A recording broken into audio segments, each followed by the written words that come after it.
Hi guys, welcome back to another video. In this one we're doing part 3 of what if issei awakened his sacred gear earlier. And basically the thing that I'm just going to continue doing this.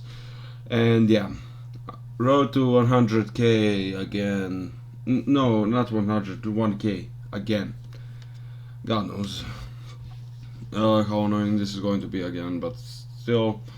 Yeah, I hope you all guys enjoyed the video and hope to see you next one. So yeah, let's get into the video.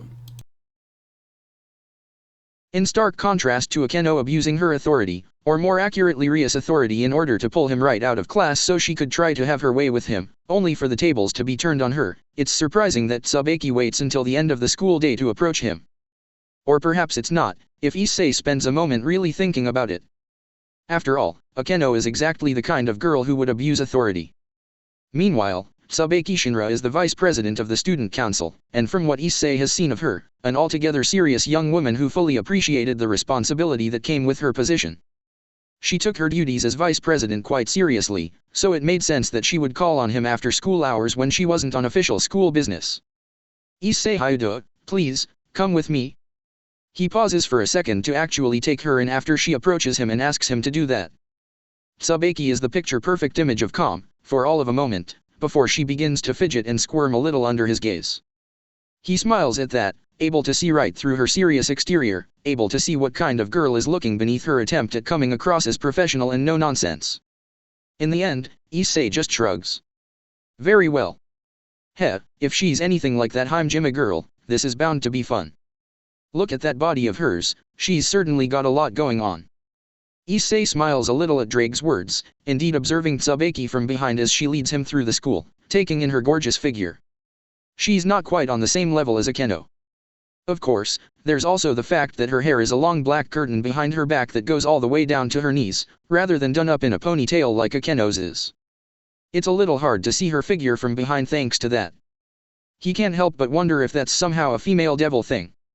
Do all female devils have naturally long hair, and then just choose whether or not to cut it like in the case of Sana? Because really, both Akeno and Tsubaki have ridiculously long and lush locks. Either way, it's not long before Tsubaki leads him to their ultimate destination. Tsubaki stops at the doors and then turns to him and holds up a hand. Please, wait 10 minutes and then enter. Issei raises an eyebrow at that, but in the end just shrugs and nods. He's come this far. He can wait 10 minutes more so she can set up whatever she needs to set up. Upon seeing his agreement, Tsubaki lets out a soft breath of relief and then slips inside, leaving him standing there, counting the seconds in his head even as he takes in his surroundings. They're outside an abandoned club room, that much is for certain. He can't quite tell what club room this might have once been, but clubs came and went, that was just the way of high school life. It wasn't surprising that one didn't survive and had yet to be replaced, nor was it surprising that Tsubaki would know about such a place and use it for, well, for whatever this was. Obvious, ain't it? She got a taste of your power back during that little meeting at your home. They all did. They all want you. It's just how this works. Issei inclines his head in acknowledgement of Drake's words. So far, the dragon seemed to be right. They all wanted a piece of him, a taste of him, but it seemed that both Rias and Sana were sending in their subordinates before they themselves approached. Though, if Akeno was to be believed, Rias had known nothing about her plans until she'd exacted them. Heh, he'd been throwing around the idea of making Akeno confess that she was now issei's fuck pet to Rias at some point for a while now. It'd be somewhat amusing to see how Rias would react to learning what Akeno had tried to do and just how badly she'd failed and fallen, and from Akeno's own lips at that. It could certainly be amusing. And it might provoke Rias into doing something entertaining. Or it could lead to heartbreak, which was the main reason issei hadn't followed through yet. If he'd misjudged Rias, if she was the kind of girl to get jealous, she might take Akeno's failure out on her and do something terrible to the other girl, despite their long history together. For now, he would simply continue to fuck Akeno silly whenever the opportunity presented itself. He was having too good of a time with his laid-back life to stop having fun now. Speaking of fun, it'd definitely been 10 minutes. And issei was starting to hear chanting coming through the doors in front of him, from within the club room. A curious smile on his face, the young man steps forward and pushes his way inside of the room. He's immediately hit with the smell of incense and other herbs burning in the air, a hazy smoke having settled over the room in the 10 minutes he'd been waiting. He doesn't focus on that though, No, he only has eyes for what he sees in front of him. Tsubaki Shinra, no longer in her school uniform. Instead, the female devil is wearing a Shinto shrine maiden's outfit. Though, it's not quite that, is it? Issei's eyebrows climb as he notes some rather sexy changes made to the uniform. For one, the signature red skirt does not go all the way down to Tsubaki's ankles as it should, instead stopping just above the knees. Not quite scandalously short, but still much shorter than it should be. On top of that, the white top that she's wearing is a little tight, isn't it? It looks like it's about 3 sizes too small for her, leading to the top barely containing her breasts rather than loosely covering her like it's supposed to, her cleavage and even some skin all the way down to her belly button exposed in the process. Basically, she looked like a slutty shrine maiden. And to think, it wasn't even Halloween. As Issei steps closer, as he stands on the other side of the small brazier that Tsubaki is chanting over, her eyes, one violet and one light brown, snap up and focus on him. Her face is flushed and her body trembles as she stares at him, as she tries to affect some sort of proper tone, but in the end sounds almost hesitant. I am Tsubaki Shinra, O of the Shinra clan, a clan W with an ancient and honorable history O of purifying evil spirits. Issei cocks his head to the side, considering her casually. Straightening her back and causing her impressive rack to jiggle in the process a little bit, Tsubaki bites her lower lip before continuing. Perverse, lust-filled spirit, you have haunted my dreams long enough. Be gone. Be gone from this place. He was beginning to understand now, he thought. Tsubaki, she was this kind of girl then. This is what they call roleplay, isn't it? Heh, I had some maidens who liked to protest back in the day myself, even as much as they wanted it. A slow, wicked smile spreads across Issei's face, and he takes another step closer to Tsubaki in her brazier. The scantily clad shrine maiden goes stiffer and her eyes go wider as she holds up a hand as if to ward him off, but her entire arm is shaking. I said begone. Slowly, casually even, Issei puts out a foot and places it against the side of the brazier. He then pushes the brazier across the clubroom floor, out of the way, leaving it still standing and still spewing its incense and smoke, but now off to the side of them both. Then, he steps into the space it once occupied, now looming over Tsubaki's kneeling form. Finally, he speaks, and just for fun, he calls upon enough of his draconic power to make his voice reverberate through the clubroom. Come now, Shrine Maiden. You don't truly want me to leave, now do you? If you did, I'd be forced to go, such is your power, and yet, here I still stand. He can feel Drake chuckling in the back of his head as Issei plays along. Tsubaki's nostrils flare and she begins to hyperventilate a little bit. He can see now that all of this, she set this up so that he would have to be the instigator, if he wanted it to happen. She wanted him badly, yes, but she couldn't bring herself to come on to him in the same way Akeno had tried to. She couldn't bring herself to confess. Instead, she'd settled for this little twisted setup, offering herself to him through this roleplay. Issei liked it. He liked it a lot, if he was being honest. Maybe even more than he'd enjoyed Akeno's silly attempt at dominating him, only to get dominated in turn. Smiling wickedly, Issei reaches down and with a few deft movements, pulls out his cock. Then, he slaps it down across Tsubaki's upturned face, looking down into her mismatched irises as she goes cross-eyed just trying to stare at his cock. I think you know what to do, Shrine Maiden? You want me to leave? You'll have to satisfy me first. Tsubaki trembles as Issei slowly drags his cock back across her face until eventually, he plants the head of his member right up against her lips. For a moment, it looks as if she's kissing his tip, and then slowly but surely, she opens her lips up and Issei slides forward. His member fills Tsubaki's mouth and then some, slipping into the velvety depths with ease as the would-be shrine maiden trembles beneath him, her eyes filled with warring emotions and her mouth now full of his cock. Grinning quite evilly, getting more into character, Issei croons down at Tsubaki, even as he places a hand atop her head. Good, that's a good girl. Go on then, little shrine maiden. Satisfy me, purify this evil spirit with that heavenly mouth of yours. Blushing profusely, Tsubaki nonetheless does as she's told. This is her fantasy after all, apparently. The student council vice president was the one who set this up, all Issei is doing is playing along. Not that he's not having quite a lot of fun with it though. Tsubaki is hesitant and tentative at first, and it's rather obvious that she doesn't know her way around his cock. She probably doesn't know her way around any cock though, to be absolutely fair. Issei would be absolutely shocked to hear that the no-nonsense vice president of the student council had engaged in fellatio before this. Sure, she seemed to be hiding quite the perverted side if all of this was anything to go off of, but Issei had a feeling that it was sensing his true draconic might that had really dislodged the stick up Tsubaki's ass and pushed her to do this. Unless of course, this was all on Sana's orders, but he highly doubted that. He'd ask afterwards, to be sure, but for now, it would ruin the immersion. As Tsubaki bobs up and down on his member, slurping rather sloppily at his cock, never going more than halfway down as she would pull back the instant he hit the back of her throat, Issei hums deep in his own throat, regarding her quietly for a second. Then, he tightens up his grip on Tsubaki's hair. He almost wishes she were still wearing her glasses, the ones with blue half-rims and square lens. Her spectacles made her even sexier in her own way, in his opinion.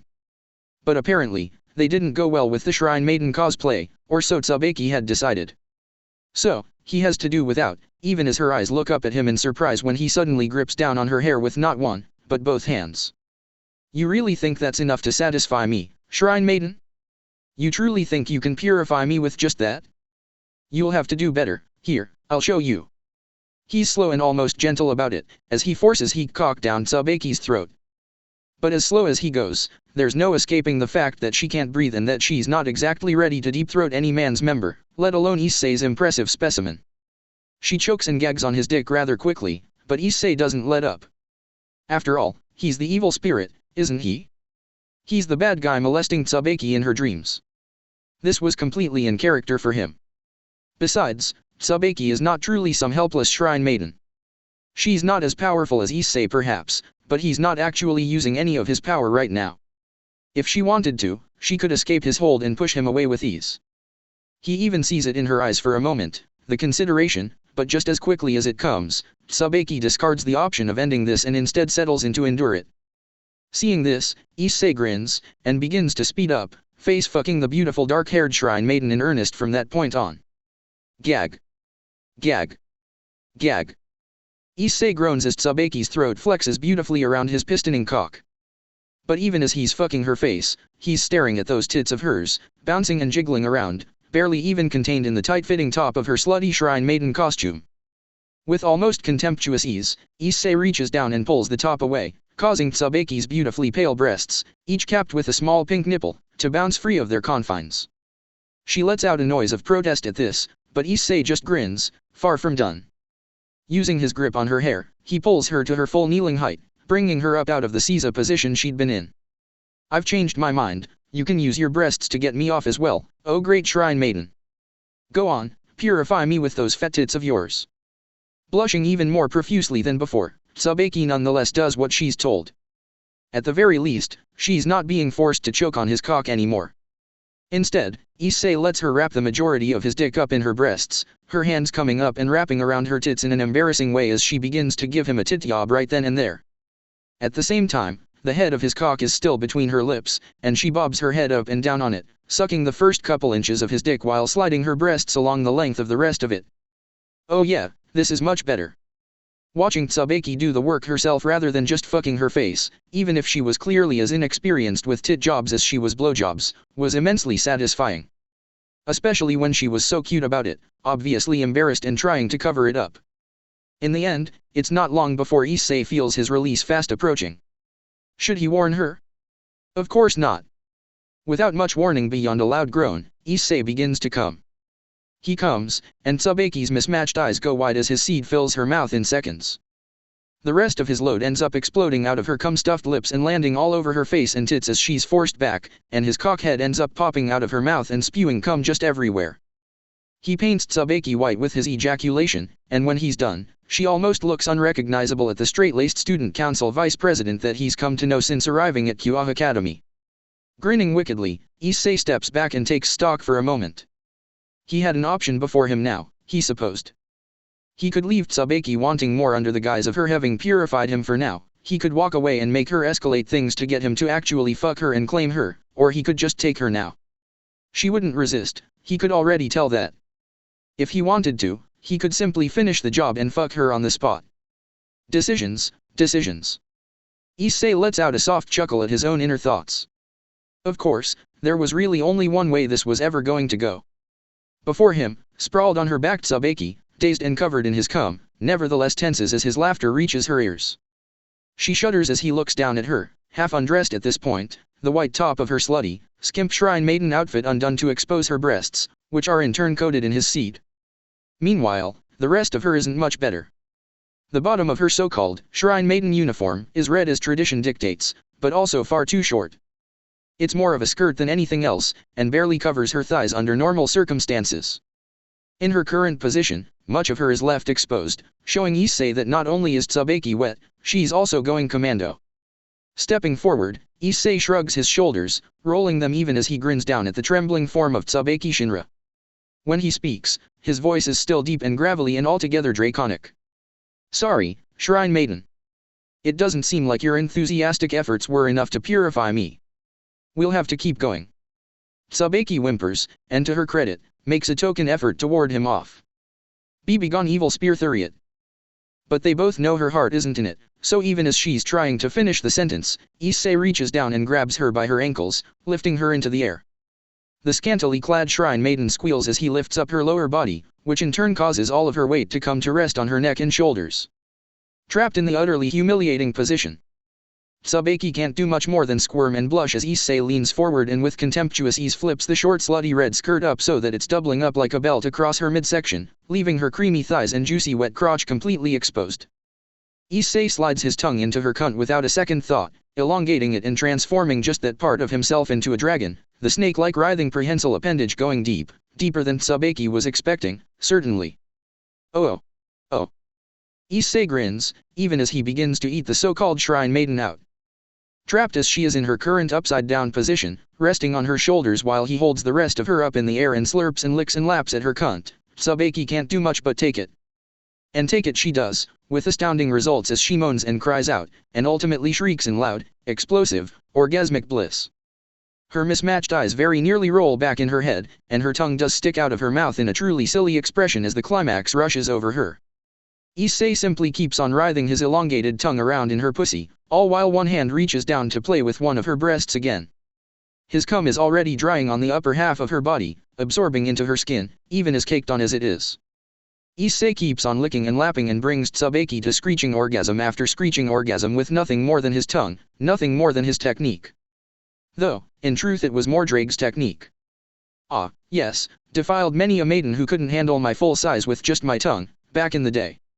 They always love it, because they never expect it from a dragon. Heh, this one clearly didn't either. By the time Issei finishes with Tsubaki and pulls back, his tongue slipping out of her nethers and back into his mouth as it returns to its normal form, he looks down to find Tsubaki staring at him with wide eyes in a look that said she would follow him to the ends of the earth to get him to do that again. Issei smiled slightly at that, wondering just how Sana would react if she lost her otherwise loyal queen to a quest for more draconic cunnilingus. Ah, but that was for another time. For now, Issei had something to finish, here and now. Leaning a bit into Tsubaki, causing her body to fold up slightly as she winces from the stress on her neck and shoulders, Issei reaches out and grabs both of her sizable tits in his hands, groping and squeezing her prodigious mammaries to his heart's content. The shrine maiden beneath him moans wantonly in pleasure at this, already half blissed out of her mind from just his tongue. As such, it's not too surprising that she doesn't notice his cock hot-dogging her sopping wet pussy lips, at least at first. When she finally does realize what he's doing, what he's preparing to do, Tsubaki's mismatched eyes snap wide open and she tenses up, her lips parting not in a moan, but to speak. And yet, no words come. She can't bring herself to stop him, to tell him no. Issei grins at this, seeing how his victory has been completely secured. Now was the time for taunting. Look at you now, Shrine Maiden. What would your family say, What would they think of your failure? Tsubaki flushes at his teasing, even as Issei slides his cock back so that the head of his member can lodge itself inside of her pussy lips. Still, he pushes forward only an inch before pausing, waiting for her response. Clawing at the ground, gasping and panting heavily with wanton need, Tsubaki bites her lower lip. They already think me corrupted, spirit. It matters not what you do to me. Take me. Claim me as your own. Issei is pretty sure that that first part actually isn't a line, but if Tsubaki apparently wants to work through past trauma while getting worked over by his big fat cock, then he's certainly not going to complain. Snorting derisively, he grips tightly at Tsubaki's thighs, still holding her in the perfect position for a pile-driving fuck, and then proceeds to fuck her like a jackhammer. His cock spears down into Tsubaki's warm, wet, and most importantly tight cunt, and immediately Issei finds himself ripping to shreds a barrier that his elongated tongue had merely played with. Tsubaki Shinra's hymen tears away before the sizable meat pillar thrust into her quim without offering much in the way of resistance, while Tsubaki herself barely even whimpers at losing her virginity, as wet as she already is, as slick as she is. Besides her hymen, the rest of his first thrust is easy. Oh, Tsubaki is still incredibly tight, amazingly so in fact, but she's also as slick and sopping wet as can be, fully ready for a man's cock to pierce her and fill her to the brim. No, fully ready for his cock to pierce her and fill her to the brim. As Issei begins to fuck her, Tsubaki keeps talking. Suddenly, the student council vice president can't seem to shut up. Her hands stop clawing at the ground long enough to grab onto her own tits, and the already facialized shrine maiden begs him to fuck her harder, begs him to take her and break her. Please, great dragon. Fuck me. Fuck me, fuck me, fuck me. Oh, hell yes. Right there, don't stop, fuck don't you dare stop.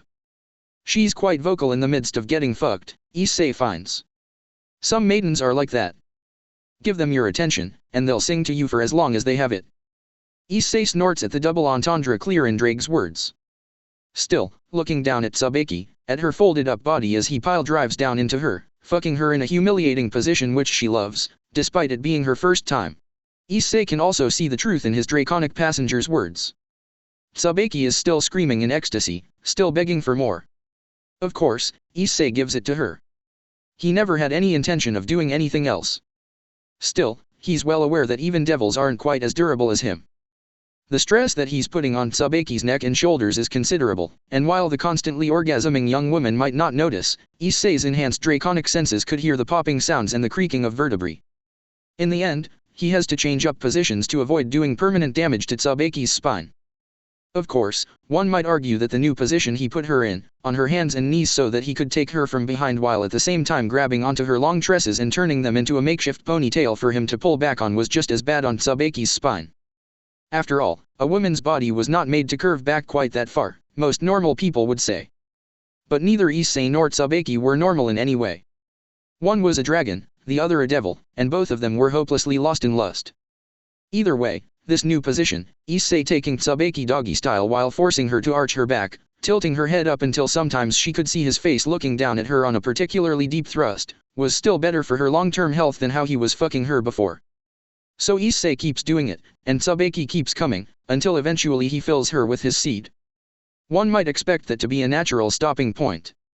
Only, the moment Issei begins to slow down. Is that all you've got, why you bastard spirit? I can tell you're still hard. Tsubaki wiggles her ass and grinds it back into his cock, and Issei is still hard, so yes, he will keep fucking her if that's what she wants. Which it is, apparently, thank you very much. He's a little amazed at just how enjoyable it is to plow Tsubaki Shinra silly. She'd never stood out around school in the same way Rias and Akeno for instance did. If you asked the general populace, Issei was sure they would say that Tsubaki wasn't even on the same level as Kuaha's two great beauties as they were known. But honestly, balls deep inside of the normally reserved student council vice president, fucking the slutty would-be shrine maiden towards a second release after already cream-pieing her clenching quim once, Issei had to disagree.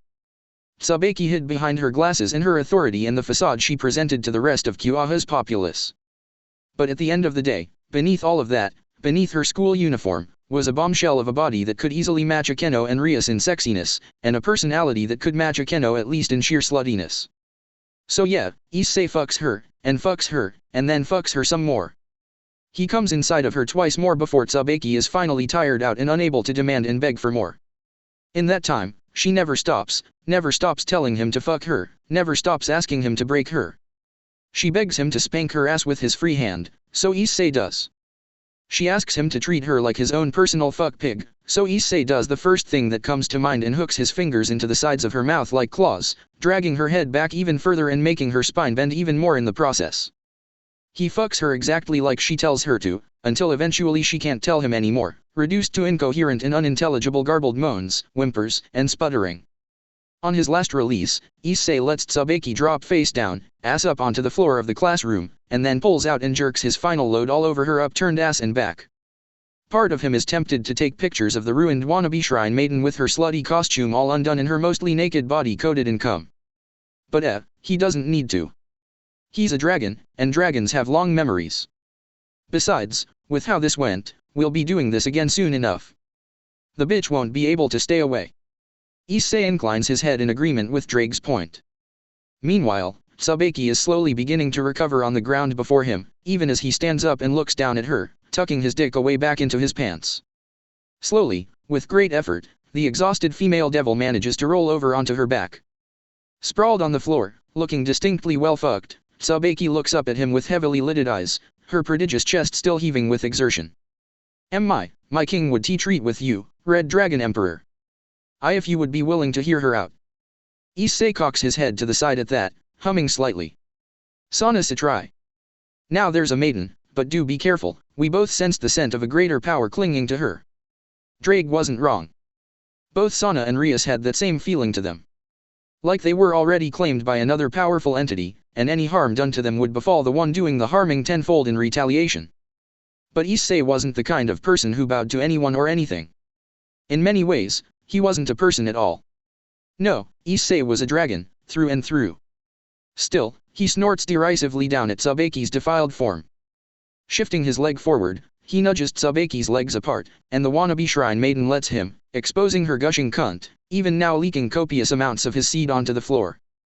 Tsubaki flushes, but doesn't flinch away, staring at him patiently, a mix of eager slut and disciplined authoritarian despite her current circumstances. Issei just smiles. If the student council president wants something from me, she can approach me herself, vice pres.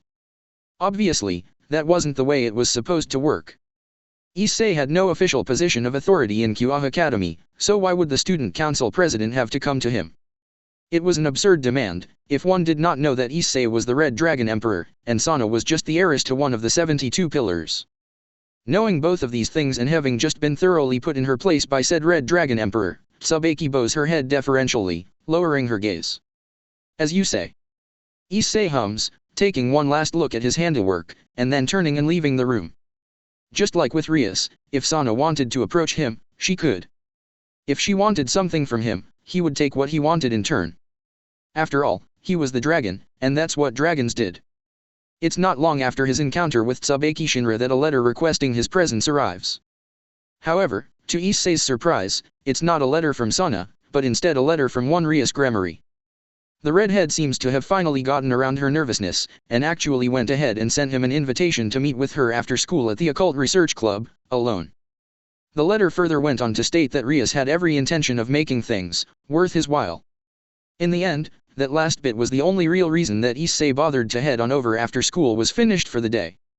Arriving at the Occult Research Clubhouse, he found the door to be unlocked, and following the hallway eventually led him to what was obviously a common room. Said common room was occupied by a petite young woman that Issei knew as Konako Tojou, and a handsome young man that Issei knew as Yuuto Kiba.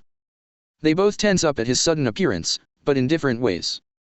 Konako suddenly seems keenly interested in him, leaning forward like a cat ready to pounce as her cute little button nose sniffs at the air, clearly catching his scent very late.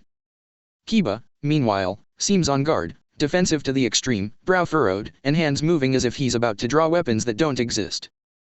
The girl is Nikomata, and if she spends too much time in our presence, she just might go into heat. The boy is clearly a swordsman, perhaps he even styles himself a knight in shining armor. Been a while since I've burnt one of those to a crisp. Drake's tone is rather bored in Issei's head, even as the young man gives no outward inclination of his constant companion's words. Instead, outwardly he simply raises an eyebrow at the two obvious devils. Your mistress sent a letter asking for me. Did she not tell you? Konako's pupils are getting more and more dilated, and her lips are parted as she begins to pant. In the end, Kiba is the one who actually answers, grimacing as he gives a stiff nod in response. She did. Issei hums at that, but before he can say anything else, Rias Grammary herself sweeps into the room, looking a bit harried, as if she was in a rush. She stops upon seeing what's going on, her eyes wide for a moment before she latches onto Konako's state. Kiba, be a dear and remove Konako from the clubhouse, please. I require absolute privacy with my guest for at least the next hour, possibly longer. Another grimace from Kiba, another stiff nod. In the end, the swordsman, or would-be knight, whatever he is, obeys his mistress and grabs Konako, dragging the still-staring Nikomata out of the room. Issei watches the two leave, wondering if Rias was fast enough or not. He supposed he'd know if he found himself dealing with a cat girl anytime soon. With them gone, the Red Dragon Emperor turns his full focus onto the Grammary heiress and watches as Rias' knees buckle ever so slightly, her own lips parting and her face flushing as her eyes grow ever so slightly hazy with arousal. Not as bad as it was getting for Konako, but it's clear to both of them what Rias truly wants from him. Still, he wants to hear her beg, if he's being honest. He's not going to make things easy for her. After a beat of silence, Issei gestures to the couches and table in one area of the common room. Shall we sit down? Rias flushes a bit more, this time in embarrassment that he's the one having to ask, when it's her place and she's the one who invited him here. Why yes, please have a seat. Issei shrugs and does so, noting that Rias does not sit across from him. As he looks at her standing there, she fidgets for a moment before giving him a wan smile with just a hint of arousal in it. I did promise to make it worth your while, did I not? If you came and spoke with me. Issei nods. She did indeed, and he would be lying if he said he wasn't curious as to exactly how she planned to do that. Rias though, obviously had ideas. Fidgeting slightly, but also smiling rather perversely, the redhead reaches up and begins to unbutton the blouse of her school uniform, right in front of him. Watching in silence, the young dragon takes in the view, even as it grows more and more appealing. There's no denying that Rias' grammary is absolutely stacked. No denying that she might just be the sexiest, most buxom, most voluptuous young woman in all of Kyoa Academy. So, having her expose her bra-clad chest to him, and then go a step further by unclasping said bra and pulling it off, well, that certainly had Issei's member growing almost painfully hard in his pants. Her bountiful breasts should have had a bit more sag to them from the sheer weight, but they were instead impossibly perky, sitting higher on Rias' chest than should have been possible. Perhaps the underworld's gravity just operated differently than the normal world. Or perhaps her devilish physiology kept her from losing her perkiness too fast from the overweight mammaries she was supporting. Either way, Rias' Grammary's breasts are without a doubt the most beautiful pair Issei has ever had the pleasure of seeing. Things only get better when the redhead makes her way over to him, now half undressed, and kneels between his legs. With single-minded focus, the Grammary heiress reaches out and begins to unbutton and unzip his pants, sliding a hand into his boxers and taking hold of his thick cock. Slowly, she pulls it free, her breath hitching as she gazes upon it. Akeno wasn't wrong when she spoke on how impressive you are, Issei. Rias' murmur is accompanied by her looking up at him and offering her most seductive smile. Issei's practiced eye still notes the uncertainty and trepidation behind it though, no matter how much Rias tries to hide both. He simply continues to watch her, and in his silence, she moves on, shifting up to her full kneeling height and lifting her massive tits to wrap them around his cock. It's nice and warm, as she begins to slide her boobs up and down his member. There is some initial friction at first though, and wincing, Rias spits a bit at the valley of her breasts where his large schlong is poking out, trying to provide some lubrication. His own precum eventually begins to leak out of the tip of his cock and do the same, ultimately slicking the passageway as Rias continues to give him her best tit fuck. It's obvious that the girl is inexperienced, which means that Issei is likely the first man that she's ever used her absolutely amazing rack to pleasure. How thrilling. And now then. I suppose you are wondering why I asked you here. So this was it then. Rias had indeed managed to make his presence here worthwhile. Now he would hear her out and see what exactly it was she wanted from him. We already spoke before, about how I cannot join your peerage. I hope this isn't more of that. Rias smiles slightly and shakes her head, even as she continues to slide her tits up and down his length, wrapping her breasts along his cock, pinching and pulling at her own nipples, when she's not just grabbing handfuls of her prodigious tit flesh and pushing them together. It's obvious that she's getting into things the more that it goes on, her breath becoming uneven. And no. I understand why that wouldn't work. I was hoping to ask you for something else, Great Dragon. Issei cocks his head to the side at that, eyeing her even as she flushes and pants breathlessly, almost seeming to get off on giving him a boob-yob even more than he's getting off on getting one. Oh? And what would you ask of me, devil? Biting her lower lip, Rias is silent for a moment, clearly trying to find the words. Eventually though, she speaks. I am engaged to another devil, by the name of Riser Fenix. I do not love him. I do not want to be with him. Arranged marriages are a fact of life among the 72 pillars, but perhaps I am simply a romantic by nature. I wish to find love. I wish to at least have the choice of who I will be with. Humming, Issei doesn't reply right away. When Rias doesn't go on though, Instead focusing on tit-fucking his cock with her impressive breasts some more while looking at him expectantly, he waves a hand in the air. And? What do you want of me? Flushing, Rias ducks her head. Oh, right. I wish for you to fight him on my behalf. If I try, there will be a rating game. My peerage and I love them with all my heart, but Riser has a full peerage, and much more training than I do. In a rating game, I would surely lose. But if you were to be my champion instead and challenge Riser to a duel for my marriage contract, then you could defeat him easily, and I would be free. Rias is panting heavily now. Breathlessly, and issei isn't sure if she's already orgasmed once from giving him a tit-yob, or if she's about to, but it's obvious that she's even closer to release than he is, despite neither of her hands sliding down to her crotch a single time during their conversation. It was becoming increasingly clear that the redhead's massive chest was incredibly sensitive. It left him wondering just how she managed to get through the day with such a prodigious rack bumping against everything, and constantly rubbing against the strained fabric of her school uniform. Still. Would you be free? It sounds as if you would be mine, if I were to win you from this Riser. Rias blushes profusely at that, and for the first time since she's begun, stops, and hesitates. She gives him an altogether shy look, one that doesn't exactly belong on the face of such an adventurous and outgoing girl, even if issei has already pegged her as a virgin. Would that be so bad? Issei blinks at that, even as Rias bites her lower lip hard and gazes up at him, still continuing to slide her breasts up and down his impressive length. You would have to claim me, in order to act as my champion, wouldn't you, great dragon?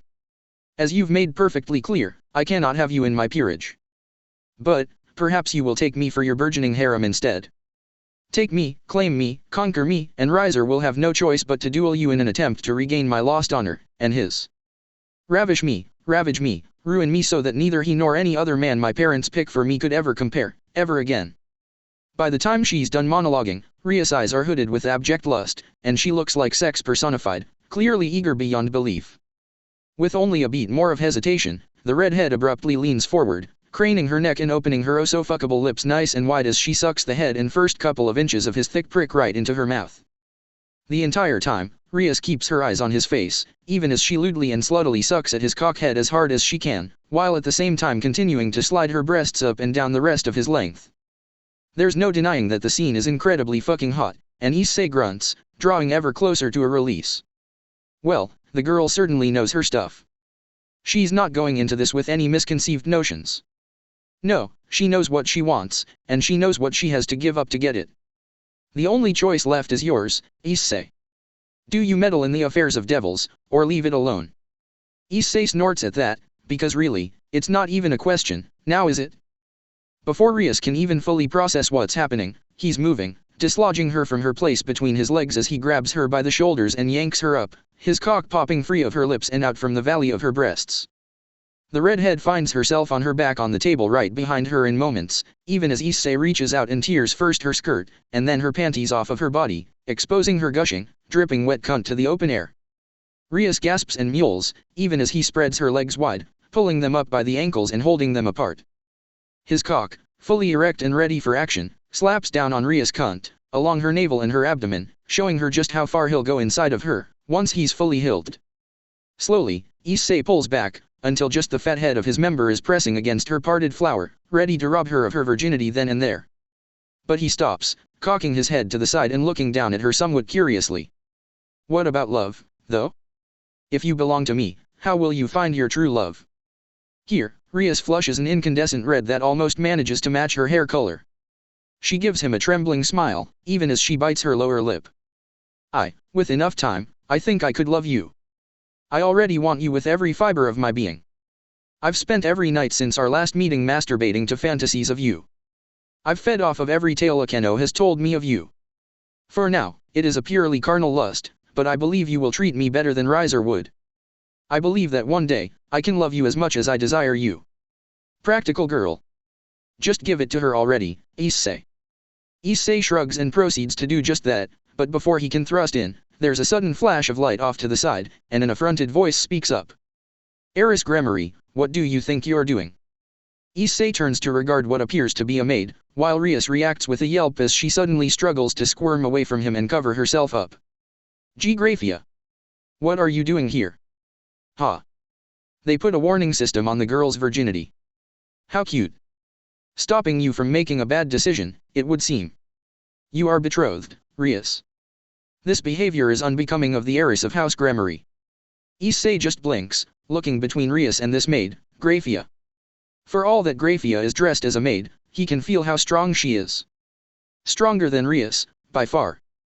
Stronger than any being he's met so far, he's pretty sure. Not stronger than Drake though. And, not stronger than him, either. But on top of that, as the maid looks away from Rias and to him, Issei finds himself noticing the signs, right off the bat. Her nostrils flare as she breathes in his scent, and her entire body goes rigid for a moment. Though she manages to hide most of it, there is the faintest blush he's ever seen now dotting her cheeks. She takes one look at him, and at the situation taking place between him and Rias, and bows low, at the waist. Great dragon, if you would, please do not rob my charge of her chastity. If you must slake your unnatural desires on anyone, let it be me. Issei finds himself staring, entirely nonplussed, even as Drake's laughter rings through the back of his head. When did his life get so damn complicated? Issei ponders Graia's suggestion for all of a moment. In the end, he's still rock hard after all, and ready to tango, whoever he ends up tangoing with, as it so happens.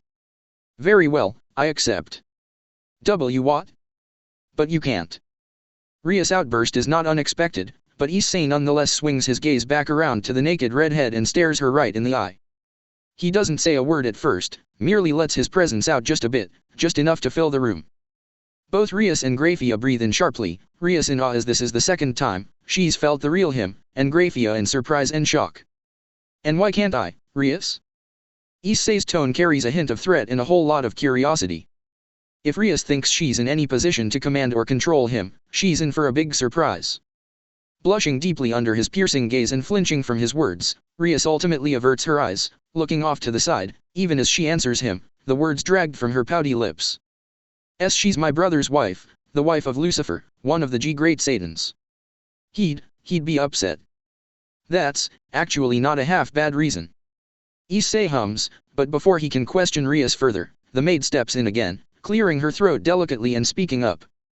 Heiress Grammary, you and I both know that your brother would gladly sacrifice my dignity to keep your innocence intact. At that, Rias sputters and ultimately ducks her head even further in embarrassment. But more importantly, she doesn't refute what Graia is saying. Which means that the maid is telling the truth, funnily enough. Snorting derisively, Issei finally lets go of Rias altogether, stepping back from the redhead, his massive erection swinging away from her and towards Graia as well. Rias makes a strangled sound in the back of her throat at this, but before she can say anything else, Issei once again pins her with a look. This time, he doesn't say anything at all. He doesn't need to. She quiets down immediately and doesn't pipe up again as Issei turns his full attention towards the beautiful female devil in a blue and white French maid uniform. So, you're a maid and the wife of a Satan? Graia bows her head in acknowledgement. I am Graia Lucifuge, Queen to Tsubaki Lucifer, older brother to the young lady you were about to deflower. I am commonly referred to by many titles. The strongest queen, silver-haired queen of annihilation, and yes, even wife, every so often. But my profession is that of a maid, as is my preferred title. I am my master's loyal servant, and in this I know I would have his blessing, great dragon. Make use of me, and spare his younger sister's purity, I beseech you. Issei merely smirks. I already said I'd take you up on your offer. Even still, is that the way a proper maid offers herself up to an honored guest? For a moment, Graia stiffens under his words. He can see the fury in her, can see the indignation. This is a woman who has given her all to being a proper maid, and they both know what she's offering to do right now isn't proper in the slightest. She doesn't want this, or more accurately, she doesn't want to want this as much as she truly does. Because at the end of the day, devils are creatures of dominance and submission. They are beings of power, and one of a devil's basest, most primal instincts is to submit to those that are more powerful than them. Even the civil war fought between the old Satan faction and the new wasn't truly about that, nor did it change that base instinct. At the end of the day, the new generation at the time had simply had too many frightening prodigies, and they'd finally decided they were sick of how those who had been at the top were running things. The fact that Tsubaki and his friends won and became the new Great Satans was proof that they were some of the most powerful creatures in the underworld at that time. The fact that Graia Lucifuge defected to their side and joined up with Surtsk despite being powerful in her own right was as much a testament to her desire to submit to a stronger being, as it was her love and affection for the red-haired male. Not that issei knows any of that. What he does know is when a bitch in heat is waiting to get fucked, and Graia Lucifuge, as much as she may not want to admit it, certainly fits the bill. Or, if not quite yet, she's very quickly getting there. Flushing with some embarrassment, the ever-so-light blush on her face getting just a bit more pronounced, the gorgeous silver-haired maid reaches down and grabs the hem of her uniform's skirt, hiking it up, and revealing a scandalous red thong to his eyes. "Please, honored guest, make use of this servant how you will." Staring at the thong for a long moment. Which does little to cover up her puffy pussy lips and shaved cunt. Issei eventually steps forward, noting somewhat casually in the back of his head that the thong's color matches Graia's ruby red lipstick, which he'd noticed before on account of how much it stands out given the rest of her muted colors.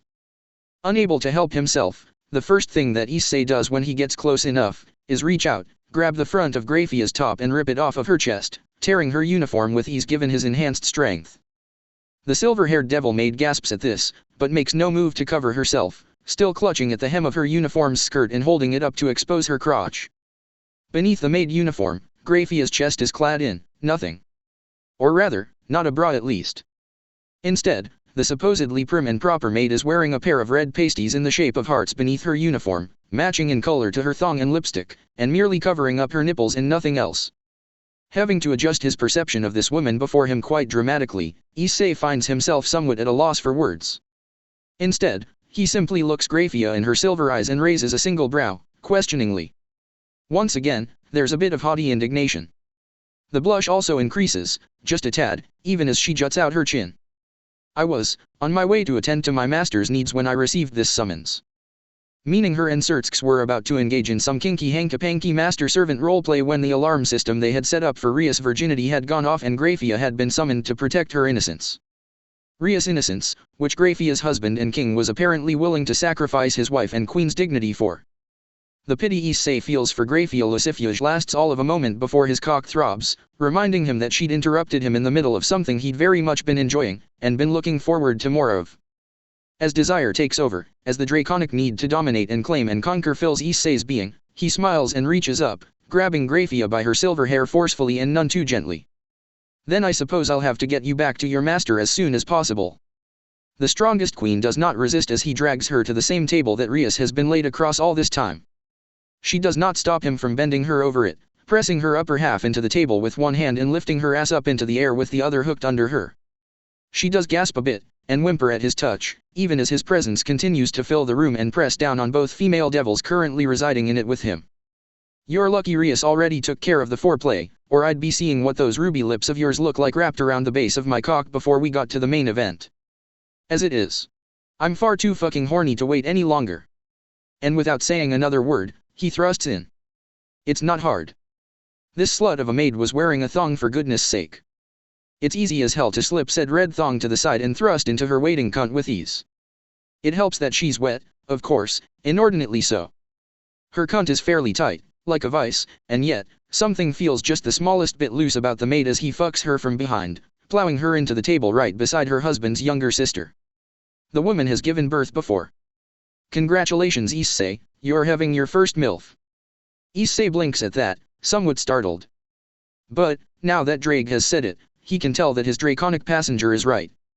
Graia isn't just a maid, wife, and queen, she's a mother too. Huh, that's pretty neat. Grinning somewhat wickedly, Issei reaches down and grabs Graia by her thick, long, silver braids. The gorgeous twin braids that she's done her luscious hair up in stretch all the way down her back, they make for perfect reins, and Issei pulls on them even as he fucks Graia harder and harder from behind. Her back arches, her head comes up, and her hands end up bracing herself on the table as she gasps and groans and mewls and moans. Beneath her, Graia's exposed tits bounce and jiggle, swinging back and forth with each thrust. Issei is half tempted to tear off her bright red pasties and find out if she's still lactating, but no, he can already tell that she's years past her pregnancy. Still, there's no denying that for a mom, the maid has a truly rocking body, and Issei gladly rocks her world as he fucks it, slamming into her cunt again and again, even as his very presence slams into her psyche. In no time at all, the woman purported to be the strongest queen is coming around his cock. Rias is watching on in sheer wonder and amazement, slack-jawed and wide-eyed, which truth be told, tells Issei all he needs to know about the severity of this latest accomplishment. If he had to guess, Graia has been nothing but a source of discipline and propriety in young Rias' life. Even as a maid, Graia probably had a sort of power over Rias, being the wife of the girl's big brother, as well as far older and far stronger. And yet, here Issei is, taking this authority figure in Rias' life, exposing her lurid desires, and bending her over to fuck her from behind like she's just some bitch in need of a good plowing. Needless to say, Issei can tell he's shattering Rias' worldview right now, even if he's not currently shattering Rias' world with his big, fat cock. Still, after everything, after the foreplay with Rias and the titfuck she'd given her, after all the build-up, Issei is ready to blow. For a moment, he ponders where to come, but ultimately, there's only one place he wants to leave his load. He just can't help himself. In the end, he is a dragon, he's the Red Dragon Emperor, at that. Marking his territory is simple instincts. With a growl, the young man slides out of Graia's squeezing, clenching, slick cunt, having brought the MILF maid to multiple orgasms. He uses his grip on her braids to pull her back off of the table and force her to her knees as he whips her around to face him. Then, just as her silver eyes are sliding from his cock to his face in bleary confusion, just as those ruby red lips of hers are parting to speak, Issei begins to come. His thick, ropey, sticky seed splatters across the strongest queen's face without pause as he unloads all across her features, coating from her silver hair all the way to her exposed tits in his spunk. He paints her front white with his hot ejaculate, and doesn't stop until he's well and truly spent, his churning balls no longer churning, and in fact completely empty of the load he had prepared for Rias, after all that foreplay. The maid kneels there, frozen for a long moment. Her ruby red lips, now painted white, are still parted. A bit of his cum drips down into her mouth from her upper lip, and he watches as her tongue snakes out to snatch it in a quick swipe. She gulps it down, though even then she doesn't lose all sense of control or propriety like some of the girls Issei has been with. Slowly, Graia rises to her feet. Her skirt has fallen back down to cover her thong and freshly fucked, incredibly wet cunt. Her tits are still fully exposed though save for the pasties on her nipples, and her face is now covered in his jizz. And yet, even as hilarious as it is to Issei, she still tries to comport herself in a professional manner. I hope, great dragon, that this satisfies your needs, and that you will not touch my master's sister. Issei hums, looking between Rias and Graia for a long moment. The redhead stares at him beseechingly, clearly looking betrayed, still completely naked, still laid out in all of her splendid nude glory, still waiting for him to fuck her. Issei just smiles at her and gives her a wink before turning back to Graia. I won't, tonight, anyways. However, before you arrived to put a stop to any penetration, I had already laid claim to this one, as part of my hoard. I understand that she's engaged to be married, or something of that nature. So, I will allow her betrothed to come challenge me for her, if he likes. He has 24 hours to do so, otherwise, I will take her. His words resonate through the room with the way his presence is currently filling up the space. Graia's eyes widen beneath the coating of white, hot cum he's just facialized her with. But in the end, they both know that she's stuck. In the end, all that the strongest queen can do is bow at the waist, some of his cum dripping off of her onto the floor as a result. Very well, great dragon. I shall pass along your message to the relevant parties. Before she can leave, however, Issei speaks up one last time. I should probably correct you now, by the way. I am not simply a great dragon as you have been calling me. You may tell Rias betrothed that the challenge for her purity comes from the Red Dragon Emperor himself. Only fair that he knows what he's up against. If not for his cum all over her face, Issei is pretty sure he would have been able to see her go stark white from the admission. It was obvious that while they'd known he was housing a dragon of some sort, they hadn't known exactly which dragon that was. Again, Graia bows at the waist. This time though, she doesn't say anything, she simply disappears in a flash of light. Issei turns back to Rias and gives her a grin, which the naked young redhead tremulously returns, now that she knows he hasn't truly abandoned her. Sure, he won't fuck her now, but it's only a matter of time. XXX. You know, why don't we make things interesting, Issei can already tell, this riser Fenix, Rias' fiancé, he's not taking Issei seriously at all. Which is exactly what the young dragon was hoping for. Confessing his true identity to Graia should have resulted in a complete retraction of the betrothal, truth be told. The only reason it wouldn't, would be in the case of Rias' betrothed being a complete and utter blowhard, with overconfidence and arrogance in spades. But then, in all fairness, Issei was currently suppressing his presence, entirely. To this Fenix boy's senses, he probably looked like a fairly normal baseline human and nothing more, even if Riser had almost certainly been told about Issei's true identity by this point. Still, from what Drake had told him, not all of the dragon's wielders were created equal. Not all of them awakened Drake at Issei's age, and not all of them got the chance to spend over a decade training in his power. According to Drake, Issei was an abnormality of epic proportions. He honestly liked that, he liked that a lot. And if it allowed him to hoodwink a prideful, overconfident whelp like Riser Fenix, well, he was more than happy to do so. Smiling brightly, Issei spreads his arms across the back of the sofa he's lounging on, and just so happens to place one arm around Rias' shoulders in the process, causing the redhead to press into him unconsciously, and causing Riser to develop a facial tic. Oh? What did you have in mind? Painting a smile onto his face that Issei sees through immediately, the Fenix boy waves a casual hand. We both want Rias, obviously. And I'm willing to fight you for her. After all, even amongst us devils, it's something of a fairy tale to slay the dragon and rescue the maiden. But why stop there? A dragon like you must have an entire horde of beautiful maidens, yes? Issei cocks his head to the side and considers that for a moment. In truth, the only girl under his aegis that could be considered a maiden is Asia. But he's not about to bring her up. Instead, the young man just shrugs and keeps smiling guilelessly. I have 3 female fallen angels under my thrall, but I can promise you this, they're far from maidens. Riser's eyes light up at that, and his fake smile becomes an all-too-real smarmy grin as he leans forward, completely forgetting about his fiancée molded into Issei's side for a moment. 3 fallen angels, you say? Oh my, that must be quite the story. Tell me, are they beautiful creatures? Issei chuckles darkly. Would a dragon take anything less than the pinnacle of beauty? If Riser were smarter, then perhaps he would have realized that this entire side conversation was just another example of Issei not being all that he seemed. Issei had just outright admitted to having 3 fallen angels in his horde, and Riser had completely failed to connect the dots and recognize what that truly meant. Instead, the Fenix boy was all too willing to let his avarice take over. Let's sweeten the pot then, shall we?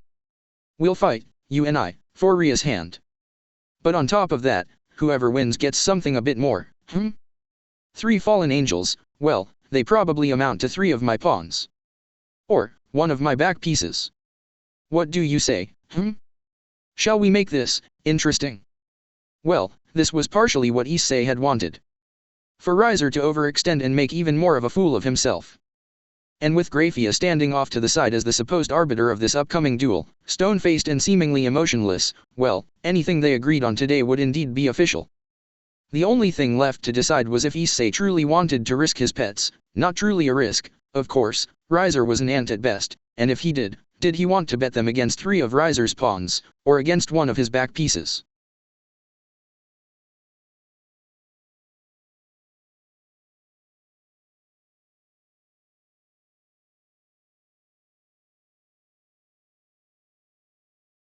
So guys, that is for this part. Hope you all guys enjoyed. Hope to see you guys. Bye.